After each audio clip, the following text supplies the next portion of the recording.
सभी को नमस्कार। यह डिक्टेशन करियर फर्स्ट चैनल द्वारा आपको दिया जा रहा है। मैटर लिखने के लिए तैयार रहें। Ready start.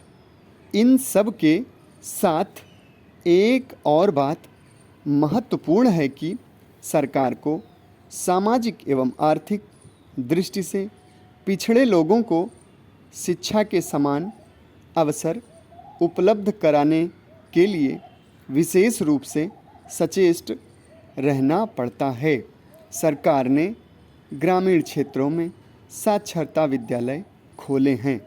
प्राथमिक, माध्यमिक एवं उच्चतर विद्यालयों का संचालन उसके द्वारा होता है और महाविद्यालयों एवं विश्वविद्यालय के द्वारा उच्च शिक्षा का प्रबंध भी वही करती है। परंतु धीरे धीरे इन संस्थाओं के वित्त पोषण में अनेक प्रकार की कठिनाइयाँ पैदा हो रही हैं। 1966 में राष्ट्रीय शिक्षा आयोग ने 1986 तक सकल राष्ट्रीय आय का 6% प्रतिवर्ष शिक्षा पर व्यय करने की सिफारिश की थी, परंतु सकल राष्ट्रीय आय में वास्तविक विकास दर मात्र 3.97% प्रतिवर्ष की सीमा ही छू सकी। संसाधनों की ऐसी किल्लत में विभिन्न क्षेत्रों में राशि आवंटन ने अच्छी खासी प्रतियोगिता जैसी स्थिति उत्पन्न कर दी और उसमें शिक्षा प्राथमिकता सूची में अत्यंत नीचे आ गई।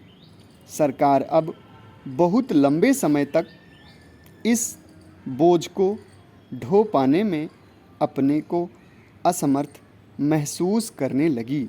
इसलिए अब शिक्षा का निजीकरण ही इसका एकमात्र निदान बताया व समझा जा रहा है।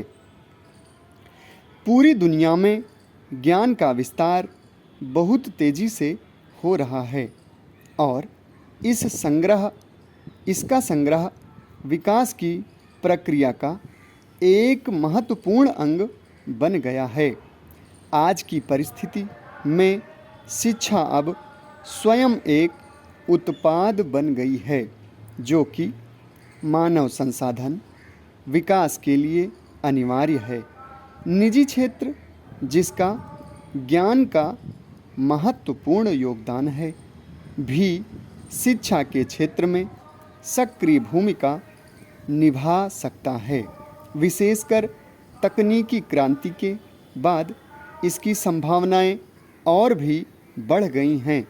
संचार, इलेक्ट्रॉनिक, कंप्यूटर आदि क्षेत्रों में हुए तकनीकी विकास के लिए एक सुशिक्षित एवं प्रभावी रूप से प्रशिक्षित मानव संसाधन की आवश्यकता है, जिसकी आपूर्ति मात्र सार्वजनिक क्षेत्र की शिक्षण संस्थाओं से संभव नहीं।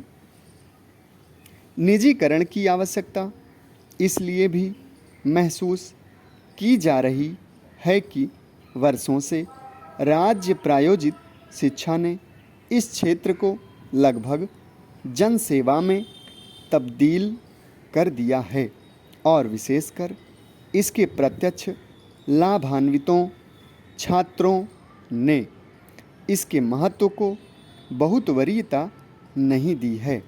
अतः यदि शिक्षा देने के बदले उसकी संपूर्ण कीमत या आंशिक कीमत शिक्षा शुल्क आदि के रूप में वसूल की जाती है तो एक तो छात्र इसके महत्व को समझेंगे, दूसरे इसे गंभीरता से लेंगे, जिससे उनकी और शिक्षा दोनों की गुणवत्ता बढ़ेगी।